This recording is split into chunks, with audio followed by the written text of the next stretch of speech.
So friends, आज की video हम जानेंगे थंडरस्टॉर्म कैसे होता है। सो फ्रेंड्स, हम कई बार सोचते हैं कि लाइटनिंग स्ट्राइक क्यों होती है, कैसे होती है, और जब लाइटनिंग स्ट्राइक होती है, जब बिजली गिरती है तो इतना साउंड क्यों प्रोड्यूस होता है, और ये कि इंसान के लिए कितना घातक हो सकती है। और जब एयरक्राफ्ट फ्लाई कर रहा होता है तो उस पर क्या बिजली गिर सकती है, और गिरती है तो एयरक्राफ्ट खुद को कैसे सेव करता है लाइटनिंग से। और अगर हम एक आउटसाइड एरिया में स्टक हो जाते हैं, फंस जाते हैं during the thunderstorm and lightning, तो हम अपने आप को कैसे बचा सकते हैं। So friend, let's begin the video.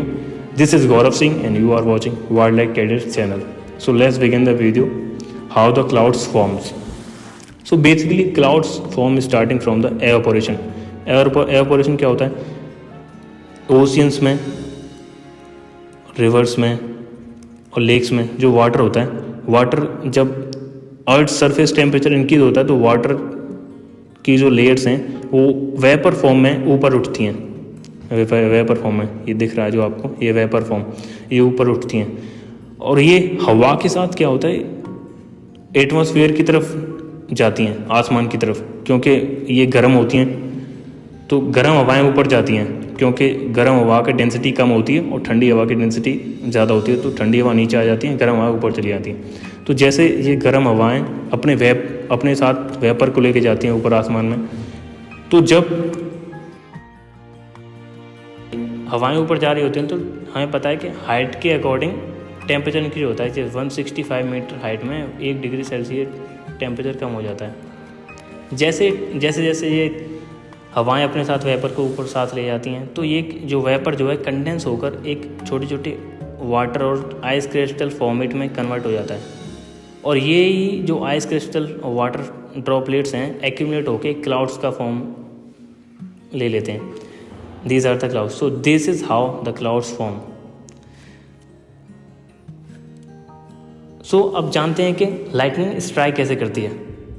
सो एक बार जब क्लाउड्स फॉर्म हो गए तो due to the air friction क्या होता है, क्लाउड्स आपस में फ्रिक्शन होता है उनके बीच में।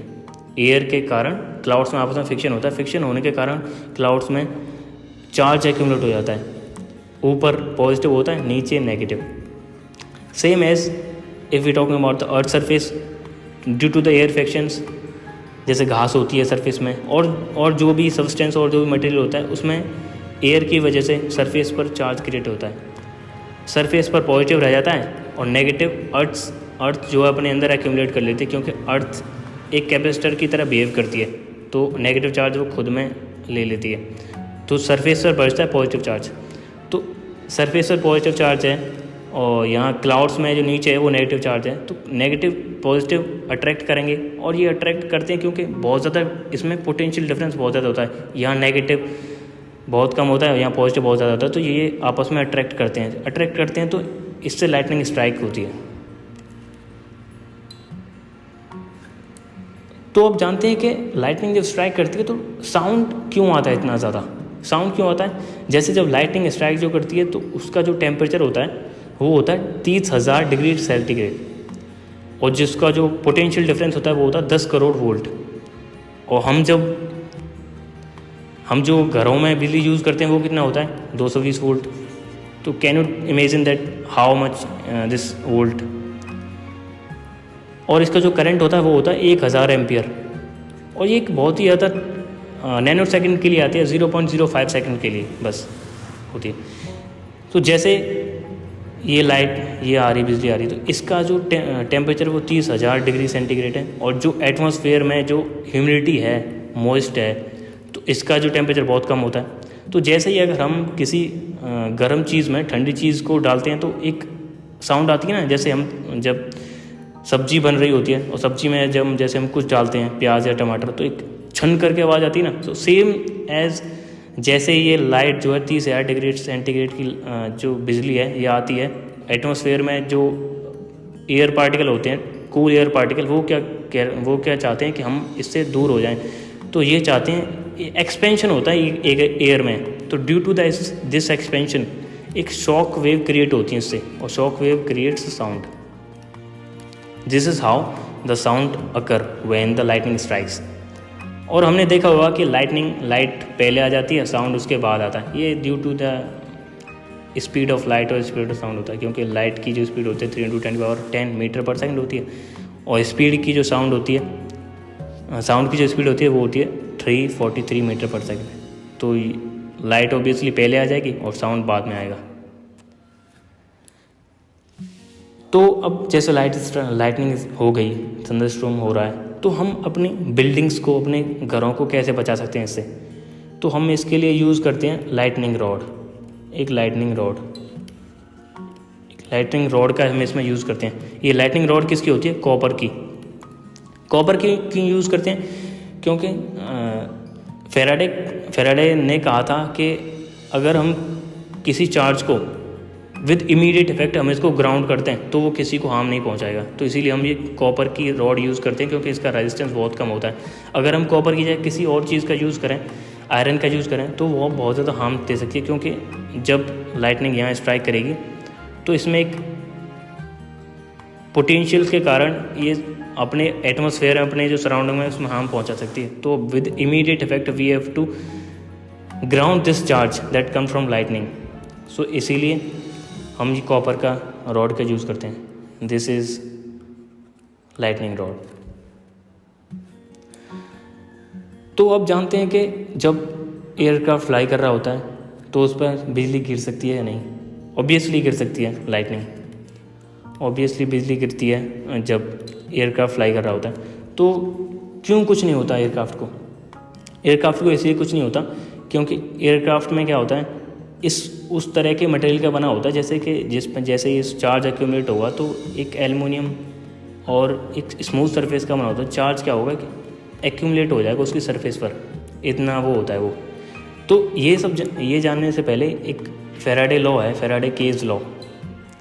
ये क्या कहता है कि अगर हम किसी क्लोज्ड सरफेस पर चार्ज या इलेक्ट्रिसिटी देंगे तो वो क्या होगा कि उसके सरफेस पर एक्यूमुलेट हो जाएगा, पूरे इक्वली डिस्ट्रीब्यूट हो जाए उसके सरफेस पर।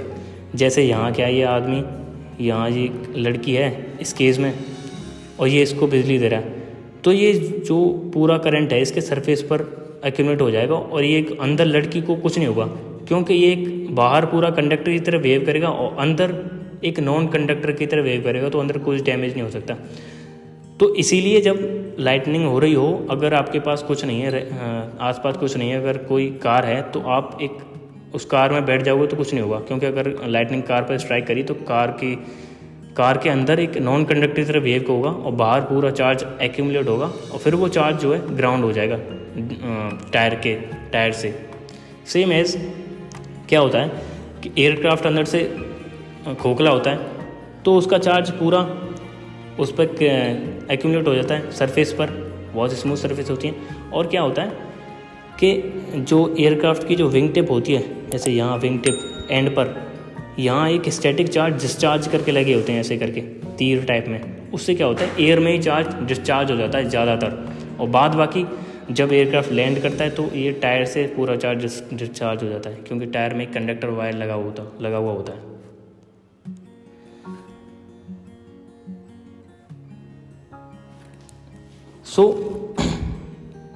अब जैसे ज़्यादातर चांसेस कहाँ होते हैं लाइटनिंग स्ट्राइक करने के लिए? ज़्यादातर चांसेस होते हैं जैसे आप किसी से बात कर रहे हो कॉल पर, तो जैसे मोबाइल क्या होता है कि मोबाइल एक टावर से नेटवर्क का यूज़ कर रहा होता है, और ये मोबाइल जो है रेडिएशन एमिट करता है नेटवर्क को लेने के लिए। तो जैसे लाइटनिंग क्या होती है, शॉर्टेस्ट पाथ को फाइंड करती है ग्राउंड होने के लिए। तो लाइटनिंग कई बार ये जो रेडिएशन एमिट होती हैं इन पर गिर सकती है, तो ये डायरेक्टली क्या होगा, आपके फ़ोन पर आकर और सीधा आपको हार्म कर सकती हैं। इसीलिए ड्यूरिंग थंडरस्टॉर्म और लाइटनिंग मोबाइल का यूज़ और इलेक्ट्रॉनिक डिवाइस का यूज़ नहीं करना चाहिए। और दूसरा, जैसे कि कोई पेड़ होता है, जैसे पेड़ वुड क्या होती है कि जब ड्राई होती है तो एक नॉन कंडक्टर की तरह वेव करती है, और जब वेट हो जाती है तो फुल्ली कंडक्टर से वेव करती है, गुड कंडक्टर की तरह। तो जब लाइटनिंग हो रही होती है, थंडरस्टॉर्म हो रहा होता है, तो बारिश होती है, तो बारिश से एक लकड़ी इसकी जो पूरी गीली हो जाती है, तो इससे क्या होता है कि ये कंडक्टर की तरह वेव करने लगता है।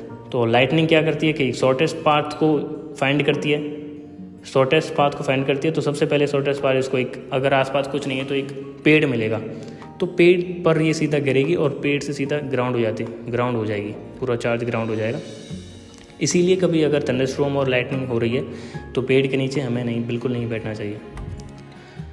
और सेम एज अम्ब्रेला के केस में ऐसे होता है, क्योंकि अम्ब्रेला का जो हम हैंडल जो पकड़ते हैं वो एक कंडक्टर होता है, आयरन या किसी का भी बना होता है, और ये एक ऊपर कुछ हाइट में एक 4-5 इंच निकला हुआ होता है, तो ये as a lightning rod behave करता है। जैसे हम लाइटनिंग रॉड बिल्डिंग्स पर यूज़ करते थे ना, कि इस बिल्डिंग से आने से पहले एक पूरा चार्ज इस लाइटिंग रॉड पर आ जाए, और ये रॉड जो है पूरी हम ग्राउंड कर देते हैं, तो पूरा चार्ज ग्राउंड हो जाता है। सेम एज अम्ब्रेला का जो हैंडल होता है वो सेम ऐसे ही इफेक्ट करता है।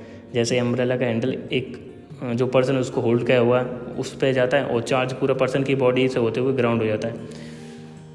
तो कभी भी थंडरस्टॉर्म और लाइटनिंग हो रही हो तो अवॉइड टू यूज़ अम्ब्रेला। तो अब जैसे अगर हम कहीं बाहर फंस जाएं, आसपास कोई भी शेल्टर नहीं है, अगर कोई शेल्टर है आसपास तो बेसिकली हम शेल्टर में जाएंगे, क्योंकि shelter would be the more safe than any other place. अगर शेल्टर नहीं है तो क्या करना है कि हमें सबसे पहले तो भागना बिल्कुल बंद कर देना है, क्योंकि अगर हम भागेंगे तो due to the friction between the our foot and earth surface एक चार्ज क्रिएट होगा, और सीधा ये चार्ज जो है उस लाइटनिंग को अट्रैक्ट करता है।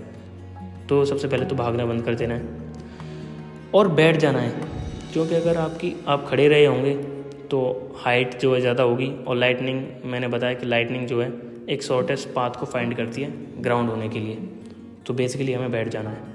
सो दिस इज़, और अगर आप बैठने के बाद अब स्लोली अगर आपके पास आसपास कोई शेल्टर है तो वहाँ के लिए आप मूव कर सकते हैं।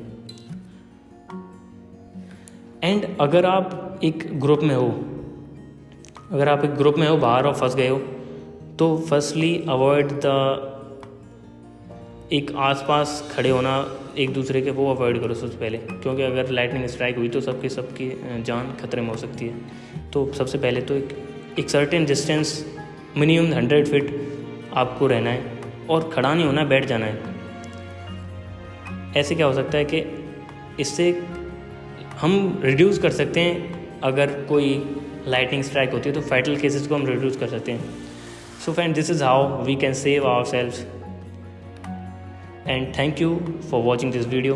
If you like it is helpful to you, please like and subscribe to the channel Wildlife Cadets. Thank you.